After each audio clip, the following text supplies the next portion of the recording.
Yun po ang HDO po sa ngayon ay maaari lang pong i-issue ng hukuman kung may kaso na po or upon application ng isang prosecutor for a precautionary hold departure order.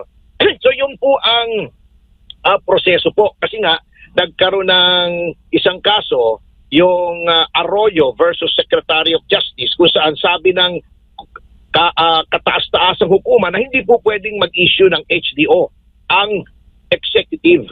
So yun po ang procedure ngayon. At modesty aside, ako po yung nag-argue po roon na naipanalo po yung kaso na ang kliyente ko po ay si Pangulong Doria Macapagal Arroyo. Nung nag-issue ng HDO, si then Justice Secretary Laila De Lima. So yun na po ang patakaran ngayon. Ang pagbibitiw ni Speaker Martin Romualdez, ano hubang masasabi po ninyo? Tama ho ba ang kanyang nagiging desisyon na bumaba bilang Speaker of the House? Tama po yung kanyang desisyon na magbitaw sapagkat ang buo pong House leadership sa kanyang pamumuno ay naging suspect na dito po sa malawakang flood control scandal o yung tinatawag nating floodgate. Sapagkat para sa akin po, kung inyong kukumputin ang involved dito, ay itong pinakamalaking pagnanakaw sa kasaysayan ng Pilipinas ng pondo ng publiko. Ngunit sana po ay sincero ang kanyang pagbibitaw. Otherwise, ay ang mangyayari po dyan kung siya pa rin ang humihila ng mga sinulid dyan o he's pulling the strings behind the scenes, ay same dog, different color lang po ang mangyayari dyan. Opo. At ano bang pinakarason talaga nito, attorney, ng biglang pagbibitiw niya? Kasi nga sa mga nakalipas, prior to his resignation nga, sabi pa nga ayaw niyang mag-resign pero biglang ganito ang nangyari.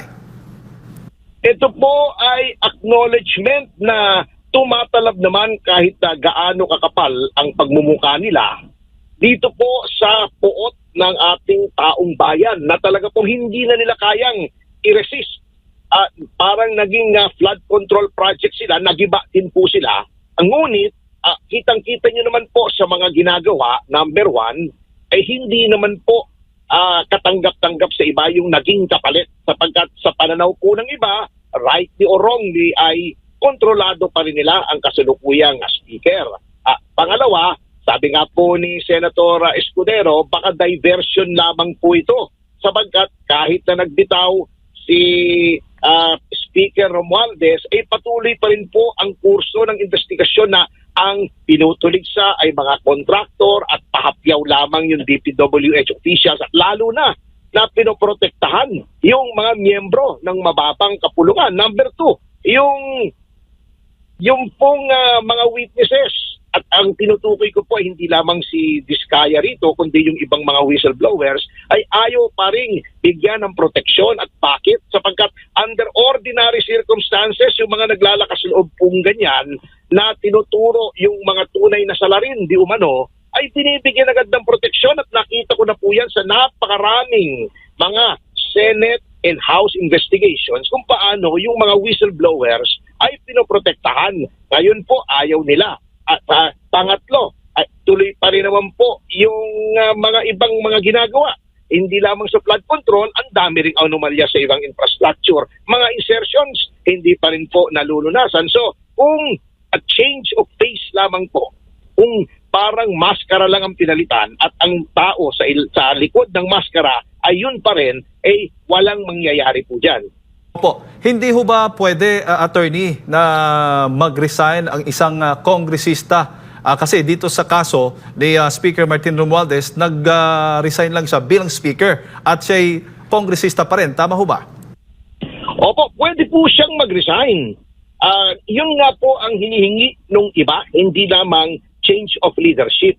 Alam niyo po, kung talagang sincere, ito ay opinion ko lamang naman po bilang isang mamamayan, kung talagang sincere sila na ayusin ang imahen ng mababang kapulungan, marami naman pong pwede na gawing speaker sana na makikita nila na talagang gusto ng pagbabago ng mababang kapulungan. Tandyan si Congressman Toby Chanco. Ang pinakamaganda sana si Pangulong Gloria Macapagal Arroyo. May prestige, walang kinakampian, walang bahid ng anomalya sa kanya, walang flood control. Pero ang pinili po nila ay sa grupo rin nila. So, tingnan po natin kung ano yung magiging takbo.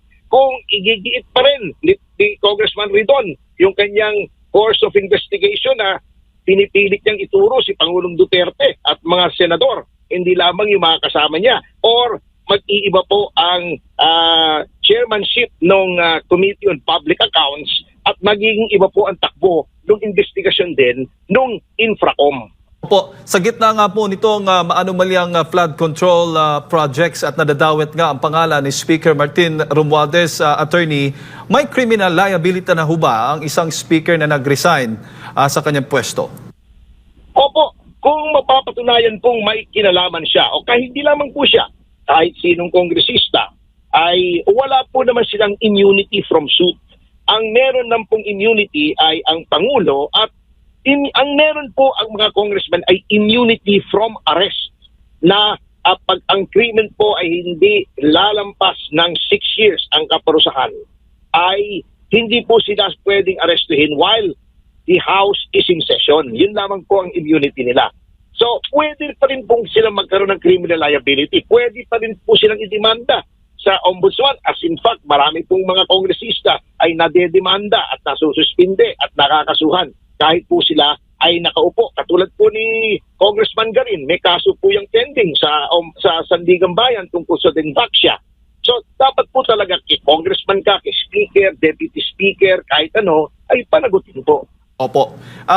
Dito sa nangyaring botohan kahapon, attorney, kung sino yung pipiliing susunod na speaker, po pwede ho bang magkaroon ng eleksyon kahit isa yung kandidato o nominated para maging speaker of the House?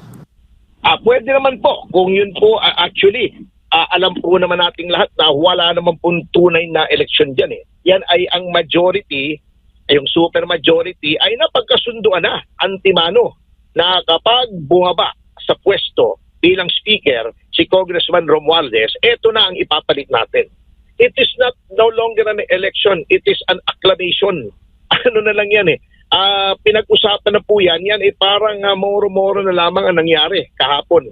Opo, bago ko lang ipasa kay partner MJ, attorney, kung ang Speaker of the House ay bumaba na sa kanyang pwesto bilang Speaker, yung mga Deputy Speakers naman, dapat din hubang umalis na rin sa kanilang pagiging Deputy Speakers of the House? Magkakaroon po ng revamp po yan. Katulad po ng nasaksihan natin, kamakailan lamang, doon po sa Senado, kung saan nung napalitan po ni One Ball University graduate Tito Soto, si Chis Escudero, ay nag-iba po. At ang tingin ko nga po, ang punteriya talaga nila dyan yun pong Blue Ribbon Committee sapagkat tinatamaan na po yung mga malapit sa Malacanang sa pag-iimbestiga ni Senator Dante Marcoleta. So, pati po yung majority, lahat po yun, pinalitan po. So, maaari pong mangyari din yan. Sir, good morning. Yes, show. Si MJ po ito, sir. Sir. MJ, opo, magandang umaga po. Opo, nabalitaan nyo na po siguro itong panawagan ni Congressman Kiko Barzaga ng Cavite 4th District na sana raw ay maglabas ng HDO, Whole Departure Order, ang Philippine government para po kay Speaker Martin Romualdez, sir. Alam niyo po, ang HDO po sa ngayon ay maaari lang pong i-issue ng hukuman kung may kaso na po or upon application ng isang prosecutor for a precautionary whole departure order.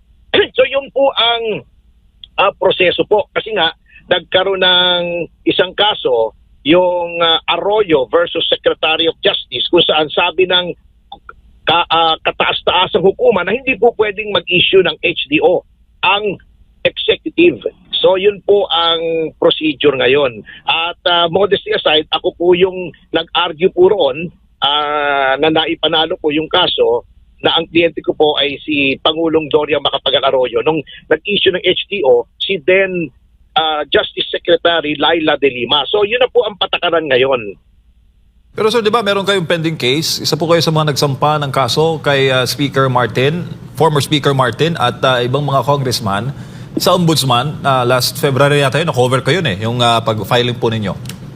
Opo, kailangan po yung ombudsman po ang humiling. Ngayong wala pa pong kaso sa Sandigan Bayan, maari po ang ombudsman ang humiling sa korte na mag-issue ng precautionary hold departure order. Kanya lamang po, kitang-kita naman po natin na yung acting ombudsman ay kamping-kampi sa pamahalaan at saksi po natin ito dahil nakikita po natin kung paano po nire-railroad yung mga kaso laban kay Justice Secretary Remulla para ito ay mabigyan ng clearance. Nilalabag na po ni OIC Dante Vargas ang sariling mga patakaran ng ombudsman, mapaboran lamang si Secretary Remulla. Paano pa tayo aasa sa kasalukuyang ombudsman na gagawin ito? Kaalyado nila sa politika. Baka ang bako, ang gusto pa nilang ipalit si Boying Remulla.